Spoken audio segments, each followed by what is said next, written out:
This is the video review for the Marvel Legends Thor Ragnarok Hulk Build-A-Figure series Thor figure. Take a look at the packaging before anything else, as we always do. You've got Legend series up top right there. You've got the Hulk out of the Hulk helmet in the packaging, Thor Ragnarok. On the side you got a nice picture of Thor. Same images on the other side. On the back you've got a very nice product shot of Thor. There's a read up there if you want to read it. Pause it now. Got the other figures in the wave right down here. And you got the Hulk build-a figure right here as well. And then the warnings and such. And I'm going to tell us at the bottom, so without further ado, let's get him out here. See how cool he actually is. And here we have the lightning god in all of his glory and power. Very nice looking figure.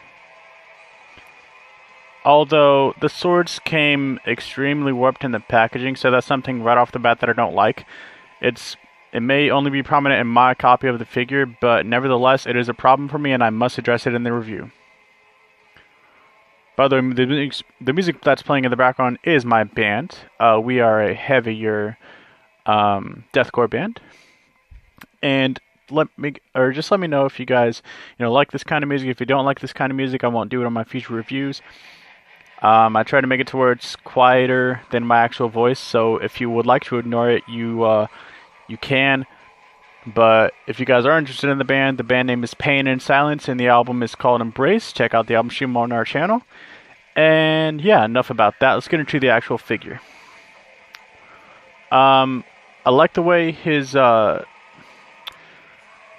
like the facial sculpture. I think it's very reminiscent of Chris Hemsworth. Let's zoom in here for you real quick. There you go, get a bit of a better look for you. Yeah, very reminiscent of Chris Hemsworth in my opinion. Zoom out.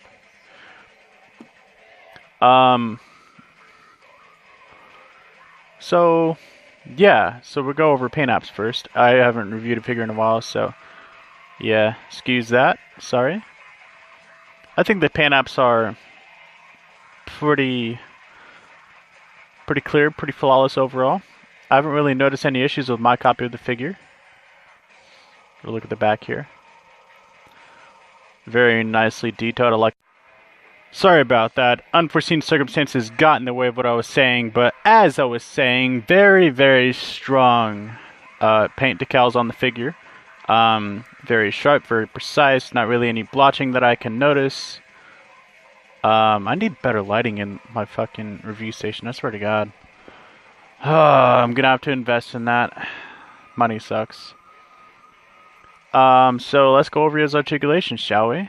And no two size comparisons, and then, yeah. So, let's get these bad boys out of the way. Come on! Come on, man! One thing I don't like about the figure is how hard it is to press the swords, like the hilt of the sword into his hand. I don't like that. When I first got the figure, it was very difficult to do so. Alright, from top to bottom, here we go. Head can look up that far. Very nice. Head can look down this far. Also very nice. Head can do a full 360 rotation. Got a bit of head wobblage in there as well. Shoulders can do 360, but it's not recommended. I wouldn't recommend doing it. Got a bicep swivel up here. Double jointed elbows, which bend in that far.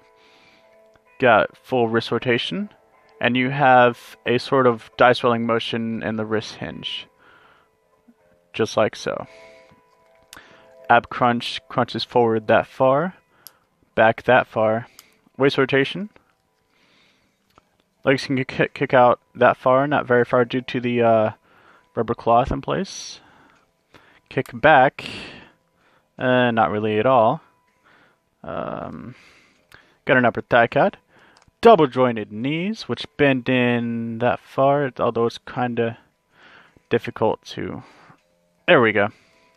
His boot moved down, up, and it has ankle pivots as well. Size comparison times. Here we have the brand new Thor Ragnarok Thor figure next to the comic version of Black Panther. Thought I'd do the size comparison to show my excitement for Black Panther coming out in February. I believe it is the 6th. Who else is excited for the film? I know I am. I know I'm going to enjoy it as much as I enjoy any other Marvel movie. And Yeah, so I think this scaling works because Thor's a pretty damn tall guy. Am I right? And Black Panther's sort of on the shorter side, maybe like Captain America short. So yeah. Final thoughts, comments, and concern about the figure. Let's move this over here. There we go. Um, this figure has very few weak points, but the weak points that are there are glaring, such as this thing liking to come unpegged all the flipping time. I don't like that. I don't like how the swords are warped all out of proportion and stuff. Um, but I think everything else on the figure is praiseworthy. Oh, aside from the fact that this is warped out of place as well on the helmet. I don't want to really show that off because I got him to pose. But um, overall, this figure gets a strong 7.5 out of 10. Very, very fun figure. Very much worth having in your collection, even if you have other Thor figures already. This is my first MCU Thor figure, so for me it's something kind of special. But if you guys are looking to get like the brand new Thor figure just to recreate some scenes from Ragnarok, it's definitely worth the pickup. Next review will probably be on either Star-Lord or Loki. And then after that, it'll be Black Panther or one of the two that I didn't do. So yeah, this has been Spectrum Reviews. Now I'm rolling out, and I'll see you guys in the next review. Peace!